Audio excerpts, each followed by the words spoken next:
Halo, selamat datang. Bersama saya Gilang Ariantama. Pada video kali ini kita akan membahas tentang dinamika konflik etnopolitik. Lantas apa saja yang dibahas? Berikut.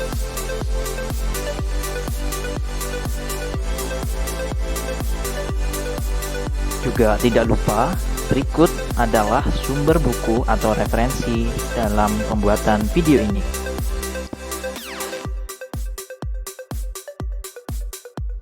Kini, mari kita ke pembahasan yang pertama.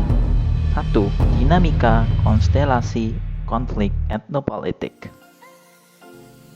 Dalam dimensi konflik konstelasi etnopolitik, perhitungan paling sederhana untuk menentukan potensi konflik etnopolitik adalah dengan cara membandingkan jumlah bangsa atau negara yang ada dengan jumlah kelompok etnis yang dapat dibedakan dalam satu negara tersebut. Awalnya, perhitungan potensi dari sebuah etnopolitik ini berawal dari gagasan dari benua Eropa bahwasanya negara bangsa harus dibangun atas dasar etnonasional yang homogen. Namun, hanya sebagian kecil dari 190 negara yang saat ini cocok dengan ideal ini. Dan selebihnya, negara yang ada saat ini lebih mengambil negara bangsa yang sifatnya multi etnis atau terdiri dari berbagai macam kelompok etnis.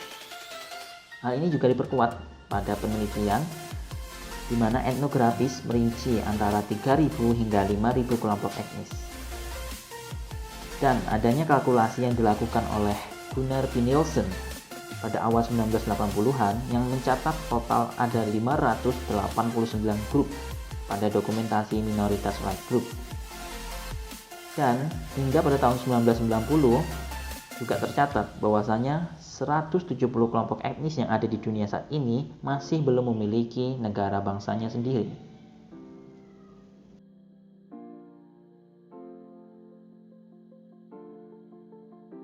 Tapi, pendekatan yang dilakukan oleh Gunnar P. Nielsen ini memiliki masalah karena di era saat ini negara kebanyakan sifatnya multi etnis. Oleh karena itu, di dalam video ini kita akan menggunakan proyek yang dilakukan oleh Universitas Maryland yang dinamakan dengan Minorities at Risk atau minoritas berisiko. Dalam proyek Minorities at Risk ini, kita tidak menggunakan pandangan yang sifatnya primordial, di mana etnis dilihat sebagai prabiologi semu suatu entitas yang ada. Sebaliknya, etnisitas di sini dipahami sebagai suatu hal yang sifatnya konstruksi sosial. Sekalipun antara satu dengan yang lain kemungkinan memiliki memori sejarah dari masing-masing kelompok. Menurut pendekatan ini, apa yang menentukan dalam membentuk partikular suatu identitas etnis tidak berbagi pengalaman sejarah, mitos, kepercayaan agama, bahasa, gaya hidup tertentu, ataupun ciri-ciri lain semacam itu.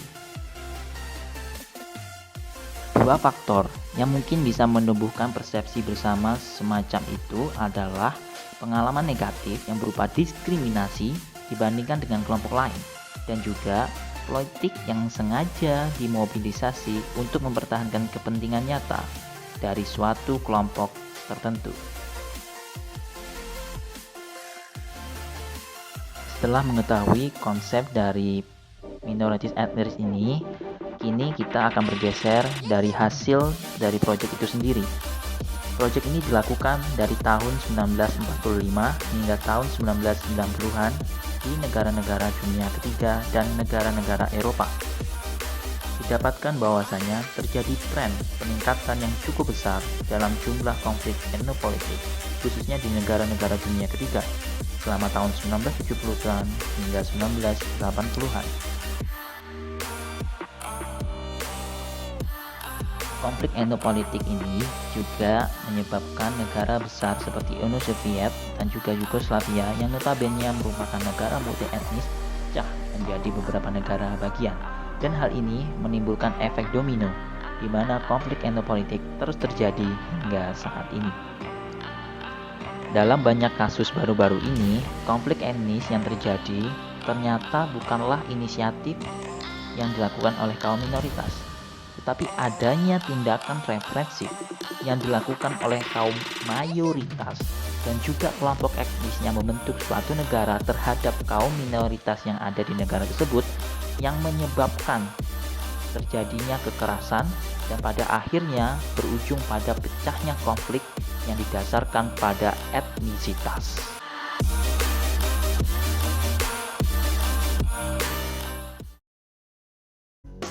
Hal ini juga diperkuat dengan adanya daftar konflik yang dibuat oleh Robert Gur bersama rekan-rekannya, yang menunjukkan bahwasanya konflik dual etnisitas yang baru-baru terjadi belakangan ini terjadi karena adanya konstelasi baru yang muncul di suatu negara yang diakibatkan oleh ketegangan antara kaum mayoritas dengan kaum minoritas di suatu negara tertentu.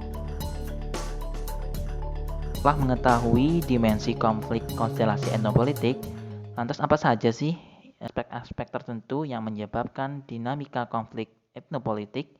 Yuk kita langsung saja ke pembahasan yang kedua, 5 aspek dinamika konflik etnopolitik. Ini dia 5 aspek dinamika dalam konflik etnopolitik.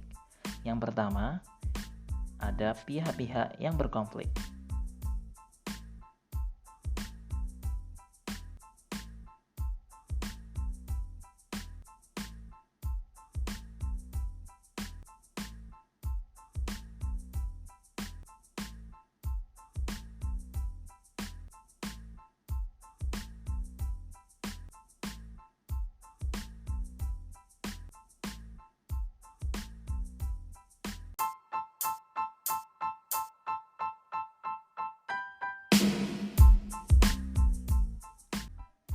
Kedua, adanya hubungan antara para pihak yang berkonflik.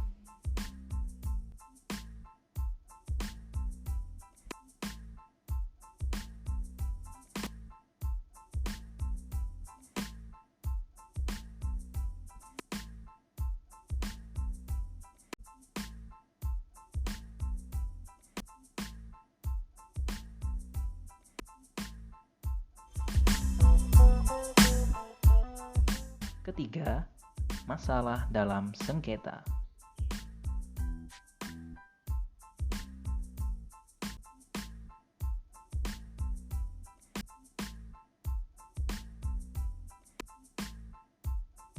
Keempat, cara konflik terungkap.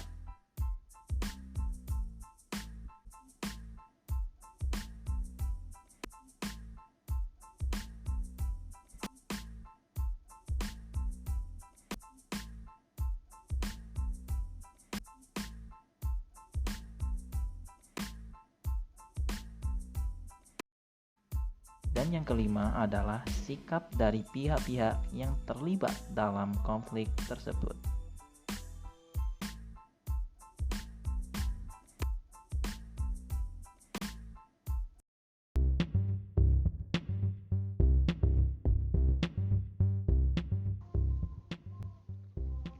Itu tadi 5 aspek dalam dinamika konflik etnopolitik. Dari sini kita dapat meringkas bahwasanya terjadi dinamika sosial yang begitu kompleks dalam suatu konflik etnopolitik yang juga mengarahkan kita ke suatu fakta bahwasanya terdapat sikap yang berbeda-beda, baik itu dalam hal regulasi konflik itu sendiri, adanya perbedaan tingkatan yang bersifat asimetris, adanya jangka waktu yang tidak sedikit, kemudian adanya perubahan cara hingga kepentingan dan juga identitas yang didefinisikan masing-masing oleh kelompok yang tentunya memiliki perbedaan pandangan. Sehingga kita dapat simpulkan bahwasanya dinamika konflik etnopolitik ini menjadi sangat sulit untuk diselesaikan. Sehingga di sini kita harus menggunakan intervensi damai atau langkah-langkah yang bersifat non-kekerasan ke depannya untuk mengatasi konflik endopolitik.